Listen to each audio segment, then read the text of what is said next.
Hello मेरे प्यारे साथियों, आप सब कैसे हो। आप सभी का आपके अपने यूट्यूब चैनल मीणा जी स्टडी पॉइंट पर हार्दिक स्वागत है।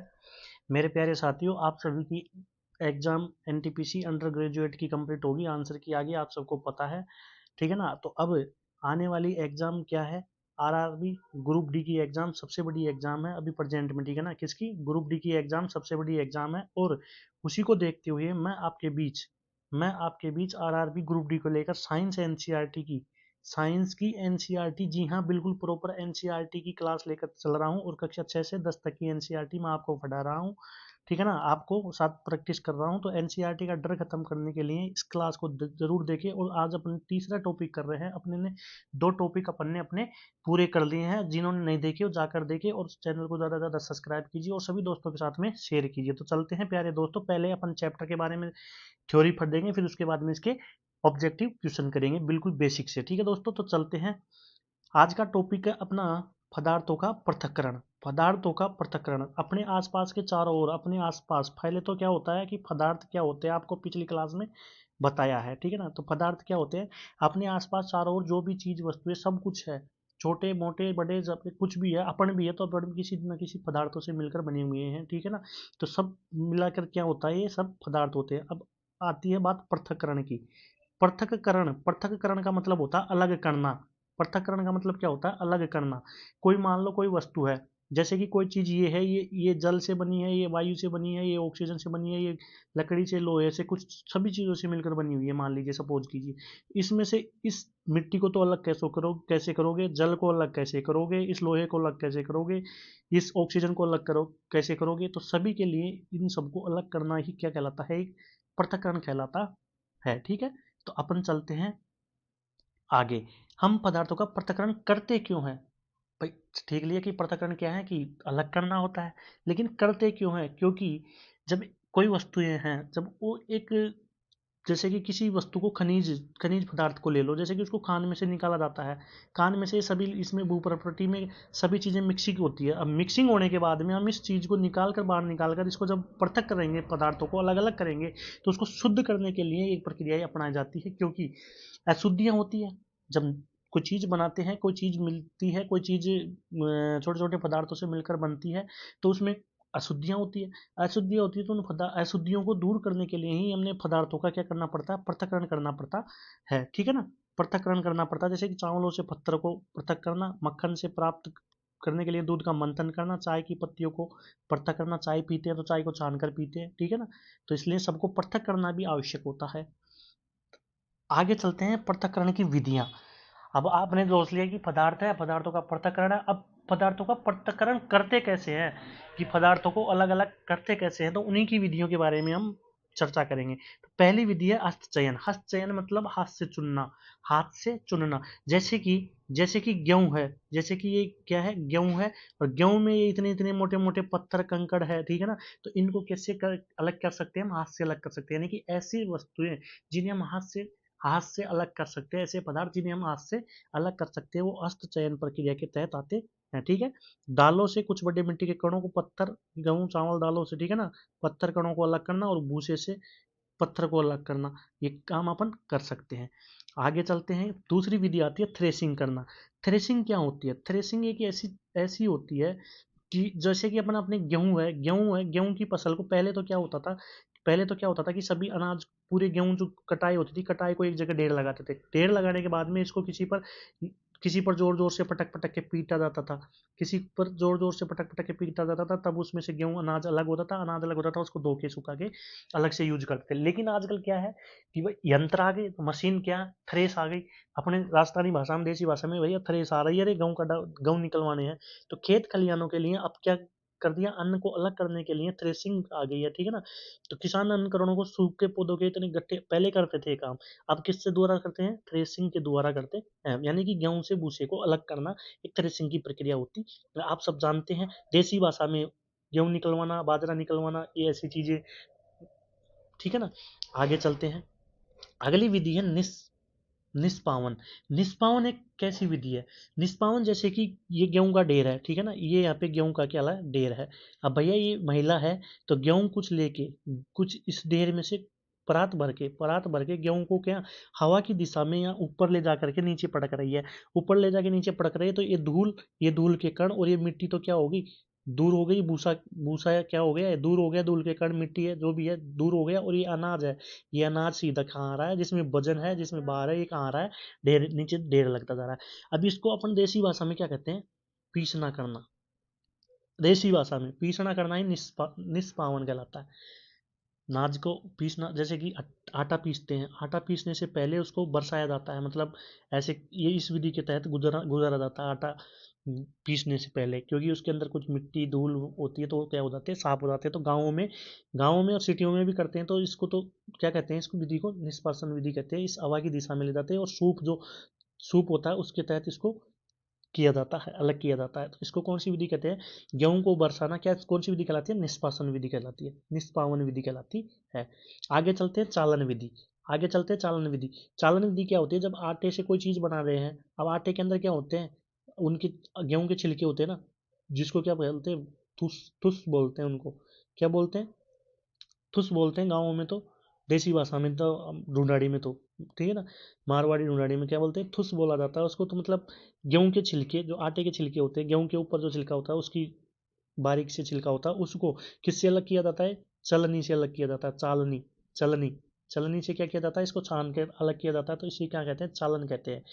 ठीक है ना, आटे को छानना क्या कहलाता है, चालन कहलाता है। पीसने को, गेहूं को बरसाना या ऊपर से हवा के साथ छोड़ना क्या कहलाता है, निष्पावन कहलाता है। आगे चलते हैं, अवसादन, निस्तारण तथा निस्यदन। अवसादन क्या होता है, अवसादन एक ऐसी चीज होती है, जैसे कि अपने पास में एक टब है, ठीक है ना, टब है, इस टब के अंदर क्या है, पानी भरा हुआ है, भैया पानी भरा हुआ, पानी में अपन ने डाल दी मिट्टी, पानी में अपन ने क्या डाल दिया, मिट्टी डाल दिया, क्या डाल दी दोस्तों, मिट्टी डाल दी। अब मिट्टी डालने के बाद में उसको थोड़ी देर छोड़ते हैं, मिट्टी डालने के बाद में थोड़ी देर छोड़ते हैं, तो ये मिट्टी है जो नीचे जाके जम जाती है, जैसे कि ये मिट्टी है जो ये जम गई, ये जम गई, तो इसी को जमने की प्रक्रिया को ही क्या कहते हैं, अवसादन कहते हैं। जब मिट्टी को डाला पानी में तो मिट्टी नीचे जम गई और पानी ऊपर आ गया, तो इसको अवसादन कह दिया। लेकिन जब गिलास से मिट्टी जमने के बाद में जब गिलास में जो पानी है उसको बाहर निकाला जाता है, तो इसे क्या कहते हैं, इससे क्या कहते हैं, निस्तारण कहते हैं। इसे क्या कहते हैं दोस्तों, निस्तारण कहते हैं। क्या कहते हैं प्यारे साथियों, इसको निस्तारण कहते हैं, ठीक है ना। कहने का मतलब क्या, अब निस्यंदन क्या होगा, निस्यंदन जैसे कि चाय की पत्ती है, पत्ती को चाय को छाना जाता है, लेकिन कुछ चाय की पत्ती उसमें से फिल्टर होके भी नीचे कप में आ जाती है, कप में चाय की पत्ती चाय के साथ भी आ जाती है, तो इसको क्या कहते हैं, फिल्टर करना, ये क्या कहलाता है, निस्यंदन कहलाता है। ये क्या कहलाता है, निस्यंदन कहलाता है। आपसे पूछे कि अवसादन क्या होता है, आपसे पूछेगा कि एक गिलास के अंदर पानी से भरे हुए गिलास में मिट्टी डाल दी जाती है, तो मिट्टी का नीचे जमना क्या कहलाता है, अवसादन कहलाता है।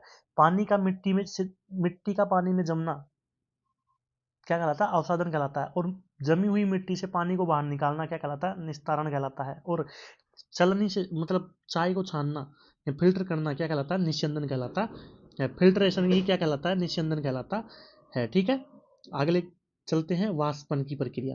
कैसी प्रक्रिया, वाष्पन की प्रक्रिया जब आप जानते हो, जैसे कि पानी है, पानी में नमक डाल रखा है, जब पानी को आप गर्म करोगे तो पानी क्या होगा, वाष्प बन के गर्म होके वाष्प बन के क्या होगा, उड़ जाएगा, और नीचे क्या बनेगा, नमक बचेगा। तो वाष्पन से क्या बनाया जाता है, नमक बनाया जाता है। तो यह प्रक्रिया किसमें, समुद्रों में भी यही प्रक्रिया की जाती है। तो जल को इसके वाष्प में परिवर्तन करने की प्रक्रिया को क्या कहते हैं, वाष्पन कहते हैं। जहाँ पर जल होता है वाष्पन की प्रक्रिया निरंतर होती रहती है। तो समुद्र का जल क्या होता है, खारा होता है, उसमें NaCl नमक होता है उसमें, समुद्र के जल में, ठीक है ना। साधारण नमक लवण के रूप में होता है, खारा पानी होता है, तो गड्ढों में भरा होता है, धीरे धीरे उनका वाष्पीकरण होता है, वाष्पोत्सर्जन के तहत पानी ऊपर चला जाता है बूंदों के रूप में, और नीचे क्या जम जाता है, वो NaCl जो साधारण नमक रहता है वो बच जाता है। तो उसको इकट्ठा करके फिर बोरे में पैक करके भेज देते हैं, तो यही क्या होता है, नमक बनता है, ठीक है ना। नमक किससे बनता है, साधारण नमक किससे बनता है, वाष्पन की प्रक्रिया से बनता है, ठीक है। तो ये थी कौन कौन सी विधि थी, एक तो निष्पावन, एक थ्रेसिंग, एक हस्तचयन, एक निस्तारण, एक अवसादन, एक निस्यंदन, और एक चालन, और एक कौन सी, फिल्ट्रेशन,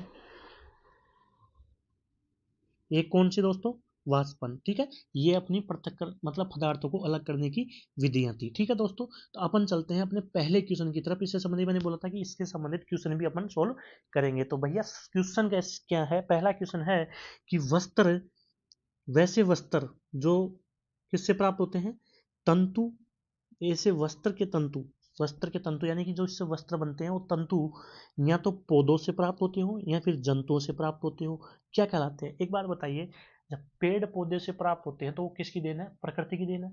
जंतुओं से प्राप्त होते हैं तो आदमी तो कर रहा नहीं है, तो वो भी किसकी देन है? प्रकृति की देन है। मानव की नहीं, प्राकृतिक मानव नहीं भैया, प्रकृति की देन होती है तो प्राकृतिक तंतु कहलाते हैं वो। वैसे वस्त्र के तंतु जो पौधे और जंतुओं से मिलते हैं वो प्राकृतिक तंतु कहलाते हैं। अब कौन कौन से?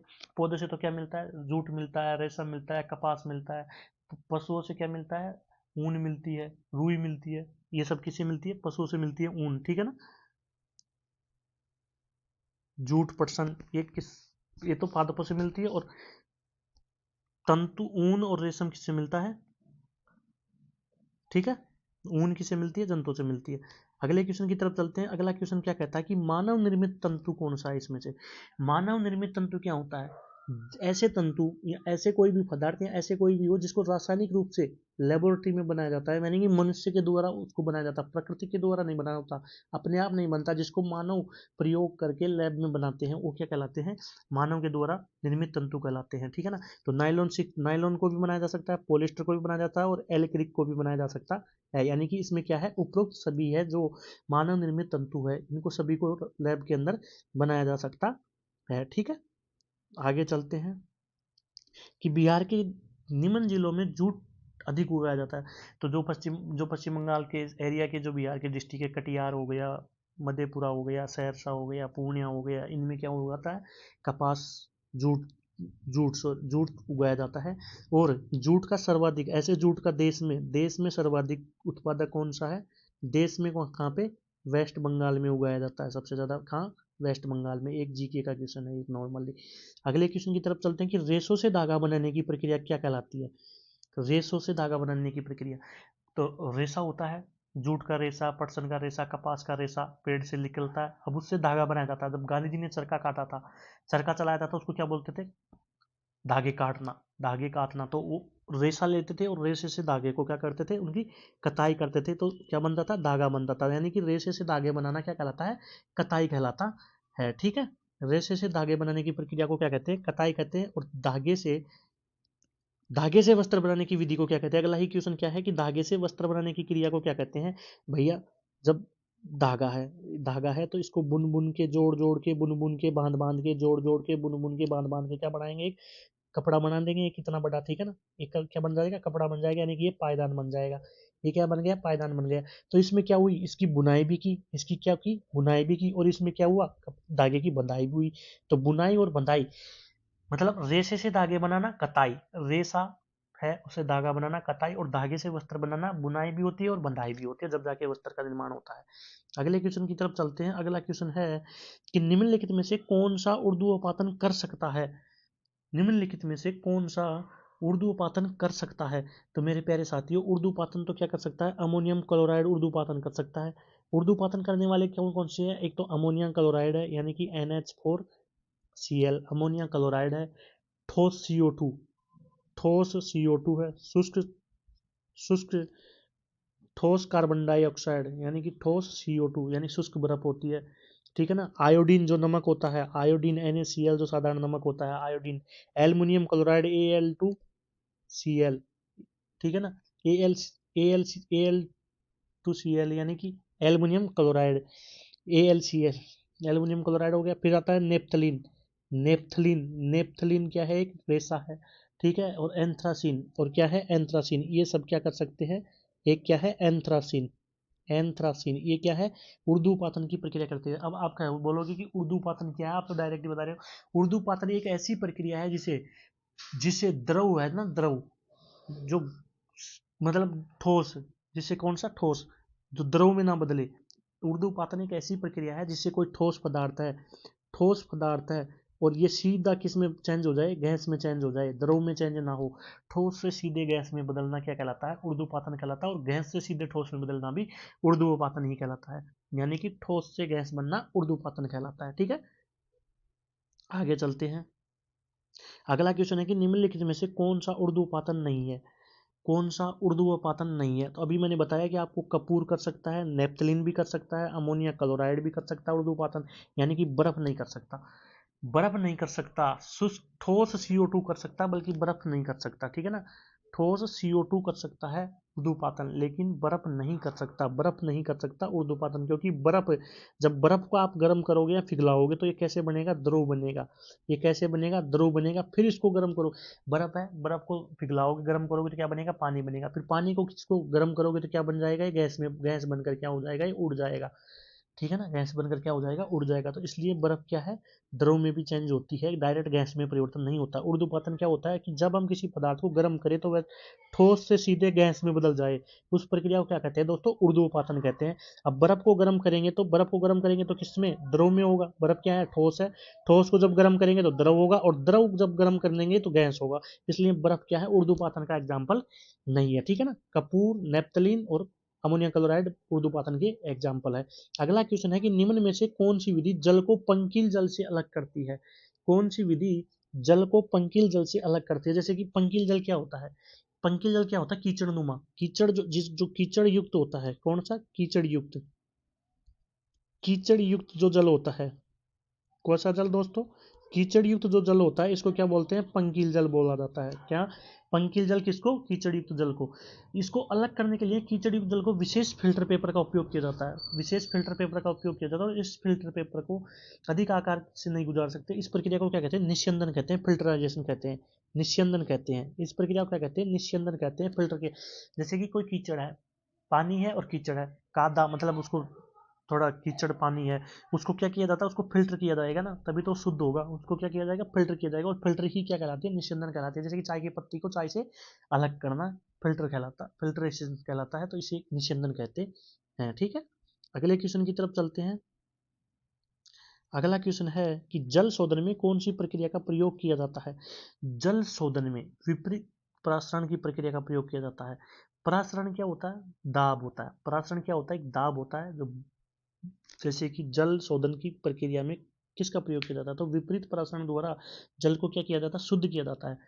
जल को क्या किया जाता है, शुद्ध किया जाता है। जब बाह्य आरोपित दाब है, जैसे कि जल है, जल ये क्या है, भरा हुआ है, ठीक है ना, जल ये भरा हुआ, जब इस पर बाह्य आरोपित दाब लगाया जाता है, तो दाब लगाया जाता है, परासरण दाब इसका उच्च होगा, इस पर दाब लगेगा, परासरण दाब इसका क्या होगा, उच्च होगा, ठीक है ना। तो इस दाब के विपरीत जो क्या कहलाता है, उच्च होता है, तो इस परासरण को क्या कहते हैं, विपरीत परासरण कहते हैं।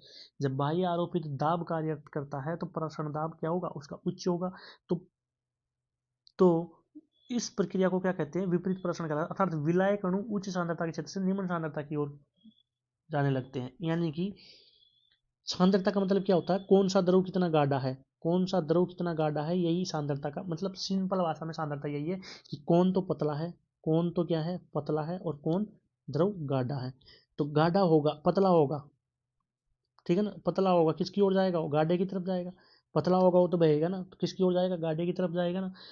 तो इसी को क्या कहते हैं, विपरीत परासरण की प्रक्रिया कहते हैं। और इसी के द्वारा जल का क्या किया जाता है, शोधन किया जाता है। जल का क्या किया जाता है, शोधन किया जाता है, ठीक है ना। एस एनसीईआरटी की एक एक लाइन बहुत इंपॉर्टेंट है। इसमें सांद्रता दे दी ना, सांद्रता क्या होगी, सांद्रता क्या होती है, जब जल का शोधन यानी कि जल को शुद्ध किया जाता है, जल को शुद्ध किया जाता है, तो क्या किया जाता है, इसमें बाह्य बल लगाया जाता है। बाह्य बल लगाने पर जल क्या करता है, विपरीत परासरण देता है, विपरीत दाब लगाता है। और दाब लगाने पर क्या होता है कि उच्च सांद्रता से, मतलब निम्न सांद्रता का है, क्या है, निम्न सांद्रता क्षेत्र की ओर जाने लगता है। जो उच्च है वो कहा जाता है, निम्न सांद्रता की ओर जाता है, ठीक है दोस्तों। अगले क्वेश्चन की तरफ चलते हैं। अगला क्वेश्चन क्या है कि इनमें से किसे जल को शुद्ध बनाने हेतु प्रयोग में लाया जाता है। अभी बताया रिवर्स परासरण, जल का शुद्धन, जल का शोधन, जल का क्या शोधन किसके द्वारा किया जाता है, रिवर्स परासरण के द्वारा किया जाता है, यानी कि विपरीत परासरण किसके द्वारा, विपरीत परासरण के द्वारा किया जाता है, ठीक है। अगला क्वेश्चन आते हैं। अगला क्वेश्चन है कि विलवणीकरण, विलवणीकरण, विलवणीकरण या डिसालिनेशन, डिसालिनेशन क्या है, विलवणीकरण या डिसालिनेशन क्या है। विलवणीकरण, लवण को अलग करना, वी यानी विकसित करना, लवण को विकसित करना, लवण को क्या करना दोस्तों, विकसित करना, ठीक है ना। तो ये क्या करता है, ये पर्यावरण की सफाई की प्रक्रिया नहीं, ये कैफीन हटाने की प्रक्रिया है, सड़न क्षय प्रक्रिया, ये ऐसी प्रक्रिया जिसमें नमकीन पानी, लवण कैसा होता है, खारा होता है, लवण क्या होता है, खारा होता है। तो ये ऐसी प्रक्रिया जिसमें नमकीन पानी से खनिज पदार्थों को अलग करना, यानी कि खारे पानी से, समुद्र का पानी जिसको शुद्ध किया जाता है उसमें खारा होता है, उसको शुद्ध किया जाता है, उसको यानी कि उसका लवण लवण को अलग किया जाता है, नमक बनाने के लिए लवण को अलग किया जाता है, खारा होता है। तो इसी को क्या कहते हैं, विलवणीकरण प्रक्रिया कहते हैं। ठीक है दोस्तों, अगले क्वेश्चन की तरफ चलते हैं। खारे पानी को मीठे में परिवर्तन करना या खारे पानी को शुद्ध करना, ये क्या कहलाता है, विलवणीकरण या डिसैलिनेशन कहलाता है। पानी से हाइड्रोजन को अलग करने की प्रक्रिया क्या कहलाती है। पानी से हाइड्रोजन को अलग करने की प्रक्रिया, जैसे कि ये पानी क्या है, H2O है, तो 2H2O। अब इसको इसको क्या, oxygen plus hydrogen, hydrogen 4H plus plus 4 electron, 4 electron, electron निकल रहे हैं, यानी कि इलेक्ट्रॉन क्या हो रहा है, निकल रहे हैं, विघटन हो रहा है, टूट रहा है। तो किसके द्वारा, इलेक्ट्रॉन विघटन हो रहा है, तो विद्युत विघटन हो रहा है, विद्युत का अपघटन होता है। यानी कि पानी से हाइड्रोजन और ऑक्सीजन को अलग करने की विधि को क्या कहते हैं, विद्युत विघटन कहते हैं, इलेक्ट्रोलाइसिस कहते हैं। इस विधि का उपयोग औद्योगिक क्षेत्रों में भी किया जाता है, ठीक है ना, किसमें, औद्योगिक क्षेत्रों में किया जाता है। इसके द्वारा एल्युमिनियम, लिथियम, सोडियम, पोटेशियम आदि के उत्पादन में सहायता प्रदान की जाती है। किसमें, लिथियम, एल्युमिनियम, सोडियम और पोटेशियम इनमें भी, इनका पृथक्करण भी किसके द्वारा जी किया जाता है, विद्युत अपघटन द्वारा किया जाता है। इलेक्ट्रोलाइसिस कहते हैं इसको, क्या कहते हैं दोस्तों, ये क्या है, इलेक्ट्रोलाइसिस है। ऑक्सीजन और हाइड्रोजन को अलग, जल से ऑक्सीजन और हाइड्रोजन को अलग करने की प्रक्रिया क्या कहलाती है, विद्युत अपघटन कहलाती है, क्योंकि ये प्लस माइनस आयन देते हैं, ठीक है ना। तो ये क्या कहलाती है, विद्युत अपघटन की प्रक्रिया कहलाती है। अगले क्वेश्चन की तरफ चलते हैं। अगला क्वेश्चन है मेरे प्यारे मित्रों, क्या है कि निम्नलिखित में से कौन सा एक ऊर्ध्वपातक पदार्थ नहीं है। भैया ऊर्ध्वपातन पदार्थ क्या है, जो ठोस से सीधा गैस में परिवर्तन हो जाए, वही क्या है, ऊर्ध्वपातन पदार्थ होता है। वही क्या होता है, ऊर्ध्वपातन पदार्थ होता है। तो क्या है यहाँ पे, अमोनियम क्लोराइड आपको मैंने बताया, एग्जाम्पल दिया, ऊर्ध्वपातन हो सकता है। नेप्थलीन भी ऊर्ध्वपातन हो सकता है, कपूर भी ऊर्ध्वपातन होता है। तो यहाँ पे क्या है, सोडियम सल्फेट ऊर्ध्वपातन नहीं होता है। सोडियम सल्फेट का क्या, ऊर्ध्वपातन नहीं होता है। ये ठोस से सीधे किस में नहीं बदलता है, गैस में नहीं बदलता है। ठीक है दोस्तों, आगे चलते हैं। अगला क्वेश्चन है कि सोडियम क्लोराइड से अमोनियम क्लोराइड को अलग करने के लिए निम्नलिखित में से किस प्रक्रिया का प्रयोग करोगे, किस प्रक्रिया का प्रयोग करोगे। तो आसवन या डिस्टिलेशन, आसवन या सोडियम क्लोराइड, आपको मैंने देखिए ये सॉरी आपको मैंने ये बताया अभी पीछे, देखिए क्या बताया, sodium ammonium chloride, Kapoor, naphthalene, ये क्या है, ऊर्ध्वपातन होता है। तो क्वेश्चन में क्या पूछा है, सोडियम क्लोराइड, NaCl, NaCl का क्या होता है, ऊर्ध्वपातन से तो बनता है।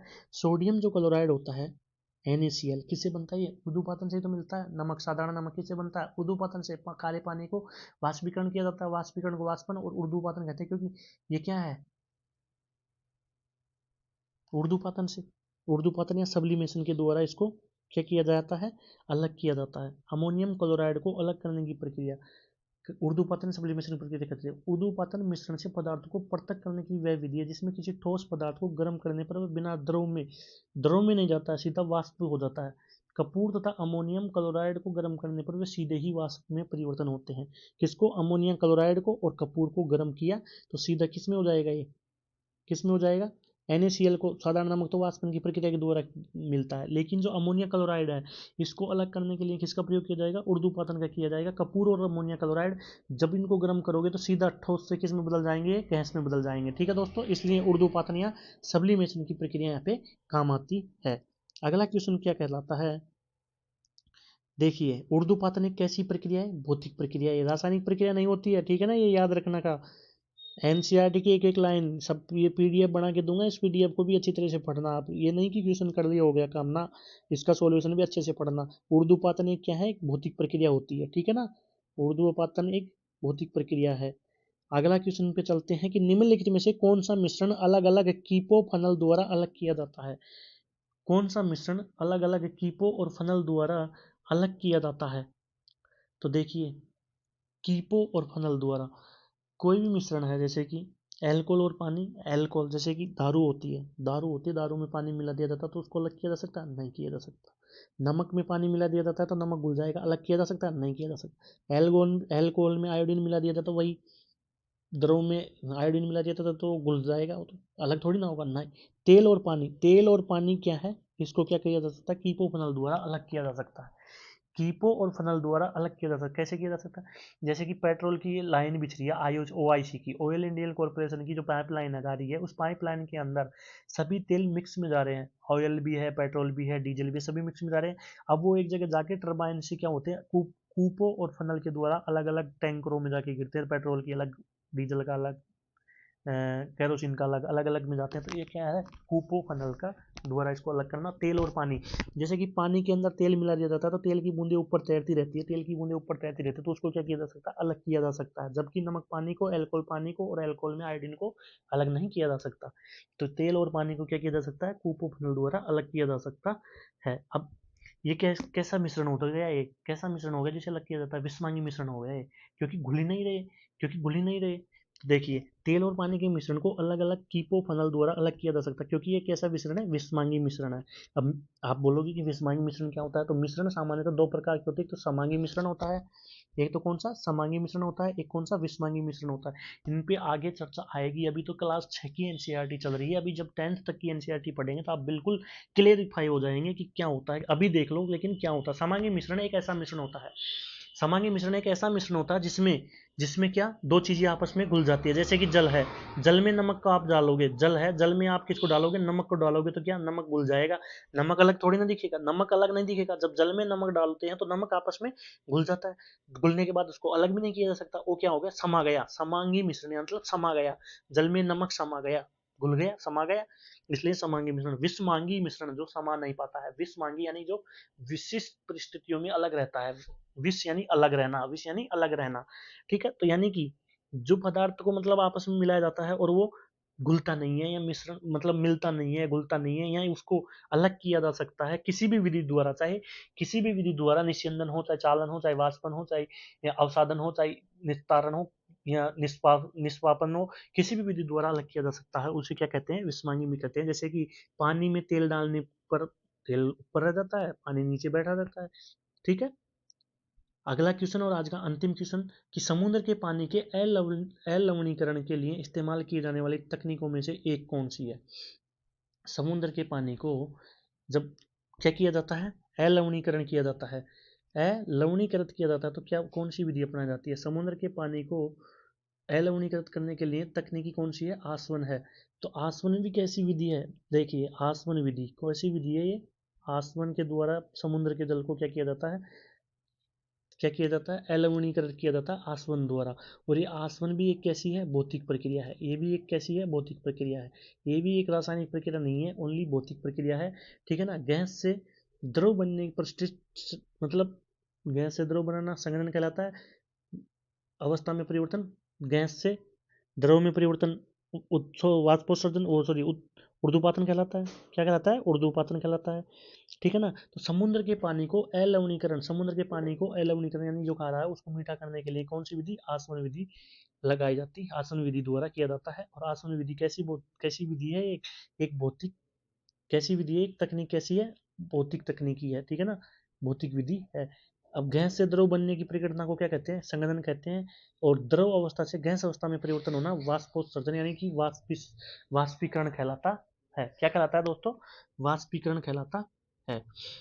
अगला क्वेश्चन है और आज का अंतिम क्वेश्चन है कि NaCl और NH4Cl के मिश्रण को, अब देखिए पिछले वाले क्वेश्चन में वो आया था ना, तो मैं आपको ये बता ही देता हूँ यहीं पे, आपका कन्फ्यूजन क्या कर देता हूँ, बिल्कुल दूर कर देता हूँ, ठीक है ना।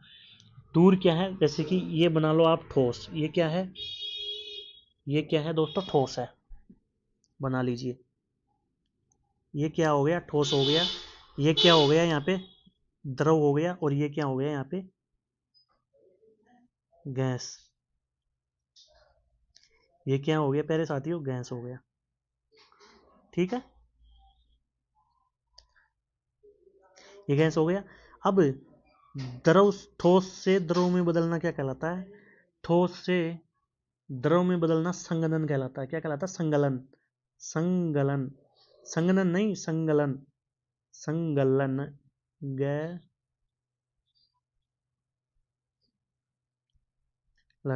संगलन, ठीक है ना। और द्रव से ठोस में बदलना क्या कहलाता है? जमना। द्रव होगा, कोई भी पानी है, पानी है, जब ठंड पड़ेगी, ठंड पड़ेगी तो बर्फ बनेगी, बर्फ बनेगी तो ठोस बनेगा, ठोस बनेगा तो क्या कहलाएगा? ये जमना कहलाएगा। क्या कहलाएगा? जमना कहलाएगा। जब द्रव से गैस बनती है, द्रव से गैस बनती है तो क्या कहलाते हैं? द्रव से गैस बनती है तो वाष्पीकरण। क्या कहलाता है दोस्तों? वाष्पीकरण। वाष्प होकर ही तो उड़ेगा, वाष्पीकरण कहलाता है। और जब गैस से द्रव बनती है तो इसको क्या कहते हैं? संघनन। संघनन क्या कहलाता है? ये संघनन। यानी कि जब गैस के अणु बार बार पिघले हुए होते हैं, बार बार हवा में होते हैं, तो थोड़े थोड़े पास आते हैं, द्रव कब बनता है? जब बिखरे हुए है तो उपास कण आते हैं तो थोड़ा संघनन जुड़ा हुआ होता है, उनमें संघनन होता है, ठीक है ना। क्या होता है? संघनन होता है। और ठोस से चाहे गैस बन जाए, चाहे गैस से ठोस बन जाए, ये क्या कहलाता है? ऊर्ध्वपातन। ये क्या कहलाता है दोस्तों? ऊर्ध्वपातन। समझ में आ गया? आया कि नहीं आया? पेन थोड़ा मिस्टेक है तो इस वजह से लिखा कि नहीं आया साहब। ठोस से द्रव में जाता संगलक, क्या? संगलन, गलन, संगलन यानी गलन, गलन हो रहा है। ठोस से द्रव में जा रहा है तो गल रहा है, संगलन। और द्रव से गैस में जा रहा है तो वाष्पीकरण, गैस से ठोस में जा रहा है तो ऊर्ध्वपातन। अब क्या होता है कि ठोस से गैस में आ रहा है तो भी ऊर्ध्वपातन, गैस से द्रव, गैस था द्रव बन रहा है तो संघनन हो रहा है, और द्रव से जब ठोस बनेगा तो क्या हो जाएगा? जम जाएगा, जमना कहलाएगा। ठीक है दोस्तों। अब अगले क्वेश्चन की तरफ चलते हैं, और आज का अंतिम क्वेश्चन है कि NaCl जो साधारण नमक है और NH4Cl अमोनिया क्लोराइड के मिश्रण को अलग करने के लिए निम्नलिखित में से किस विधि का उपयोग किया जाता है? निम्नलिखित में से किस विधि का उपयोग किया जाता है? तो आपको पता है कि अमोनिया क्लोराइड के और सामान्य नमक के मिश्रण को किसके द्वारा? ऊर्ध्वपातन द्वारा ही अलग किया जाता है। किसके द्वारा? ऊर्ध्वपातन द्वारा अलग किया जाता है। इस प्रक्रिया में ठोस पदार्थ द्रव में परिवर्तित हुए बिना ही क्या बन जाता है? गैस बन जाता है। मैंने आपको बताया ठोस से द्रव बनना क्या कहलाता है? संगलन, संगलन। और द्रव से गैस बनना क्या कहलाता है? द्रव से गैस बनना क्या कहलाता है? वाष्पीकरण। द्रव से गैस बनना वाष्पीकरण, ठीक है ना। ठोस से द्रव बनना संगलन, द्रव से गैस बनना वाष्पीकरण, और गैस से ठोस बनना ऊर्ध्वपातन। ठोस से गैस बनना ऊर्ध्वपातन, गैस से द्रव बनना संगनन, और द्रव से ठोस बनना जमना कहलाता है। ठीक है प्यारे साथियों, आज के लिए इतना ही। ये आ गया कि अमोनिया क्लोराइड NH4Cl और सामान्य नमक NaCl के मिश्रण को किसके द्वारा? ऊर्ध्वपातन, सब्लिमेशन द्वारा अलग किया जा सकता है। इस क्रम में ठोस से सीधा किसमें होता है? गैस में परिवर्तन होता है। तो सभी साथियों को एक बार फिर से धन्यवाद है, और आप सभी इस क्लास को ज़्यादा से ज़्यादा प्यार सपोर्ट कीजिए, लाइक कीजिए, शेयर कीजिए और सब्सक्राइब कीजिए चैनल को। आपको ये हमारी क्लास कैसी लगी, और आप निश्चित हो जाइए कि आपको कक्षा 10 तक की NCERT में कंप्लीट पढ़ा दूंगा, एक एक लाइन पढ़ा दूंगा, हर चीज़ को समझा के चलूंगा।